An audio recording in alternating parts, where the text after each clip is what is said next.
Okay, so we're looking at source, very famous Opus 60. According to Segovia, it's Studio 5, but we are not sure which, well, somewhere in the records it must be the right number, but it's the most famous B minor study that he did.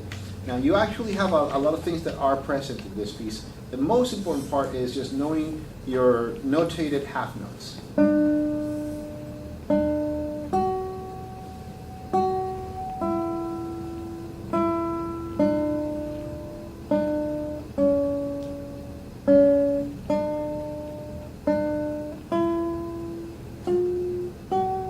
Right, that's your entire first phrase.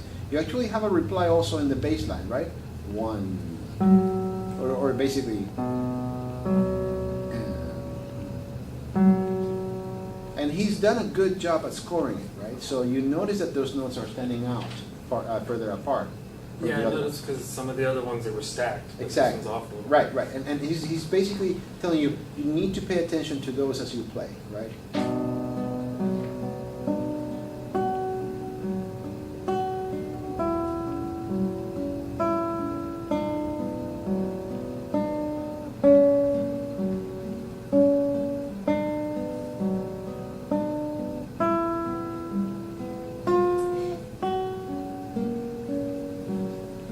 Right? So you have your first little, part of a sentence, musical sentence. Then you actually have a retort to that. But let's talk about the right hand as you play. There are a lot of bars in the left hand, yes, but on the right hand, you need to work on what the French call the art of touch during the lute school of Gautier. And you want to be present, have more weight on the finger that is playing, and be lighter, right? That way you actually bring out that half note and quarter note theme, right? Right? Yeah.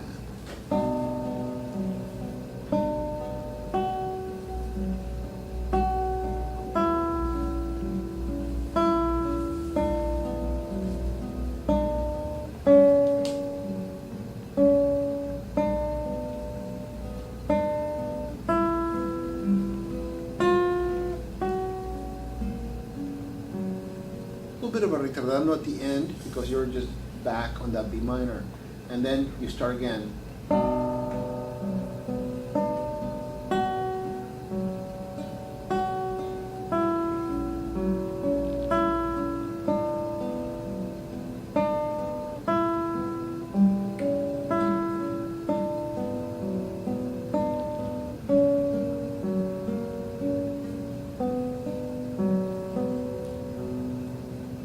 Right? Then you start on the dominant. That's the first whole section. So, but you should be very careful to study where the half notes, quarter notes are, and make sure that you keep everything in the background. So even before you start looking at the next section, I would say just work on your right hand to make sure that you have the control to bring that out. And do it as slow as you need to do it. And I know it's kind of an issue with the bars. Just do it with the bar even half planted. Don't really press on the full bar because, you're just practicing this, right? Yeah, I noticed when I was practicing, I was death gripping it, like trying to hit those bars. But and places like this, no bar, no bar,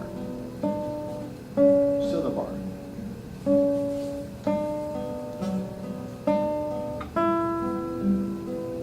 Bar. So for the first two lines, only two measures have bar. That's not a bad deal, right? Moving on, you actually do start with a bar. And here, take a look at what I'm doing. I'm hinging my bar, so I'm only holding the first string. That way I don't have to press on all the strings, right?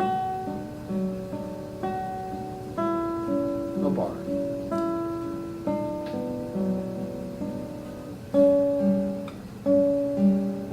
That's right.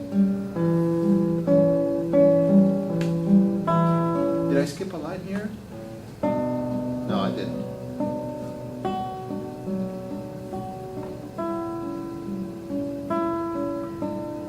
G major. I skipped the line before.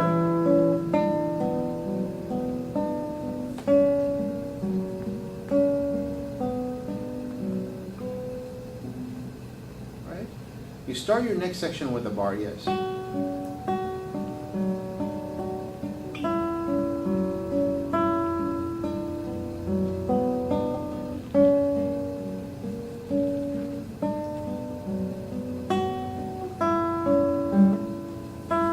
sharp. A little bit of time. Then bar. Dominant, right? B7, then tonic. Well, it's kind of like a temporary tonic. Then treat that E as a dominant, going to an 8 chord. So then you treat that A chord as a dominant of the next D chord. Right? And you can actually tell that the character of this next section is more of a traveling section, right? So you're moving through keys, so it's more transitory.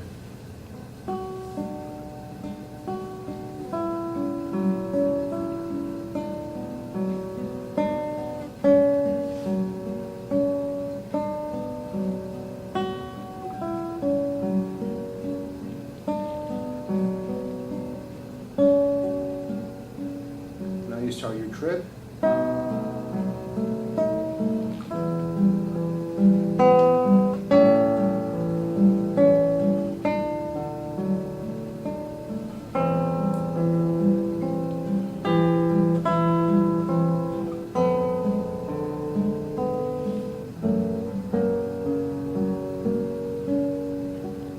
And then you're back on the theme.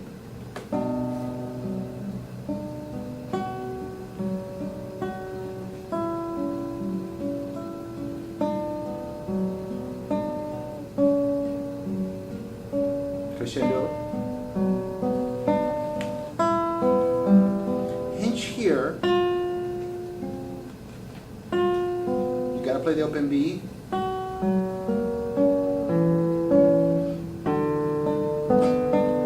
Bar on the fourth. Then you have that A. Move your fingers over just one position from fourth to fifth.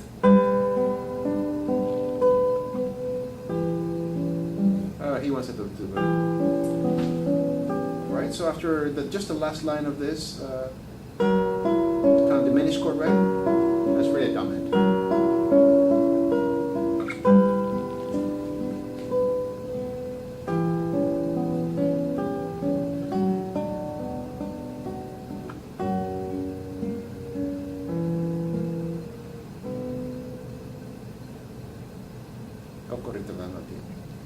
Okay, I hope this helps a little bit, but the most important part is to make sure that you keep that idea of that half note and quarter note more present in the foreground, and all the other notes are just in the background, just accompanying and giving support to what you're doing melodic-wise in this.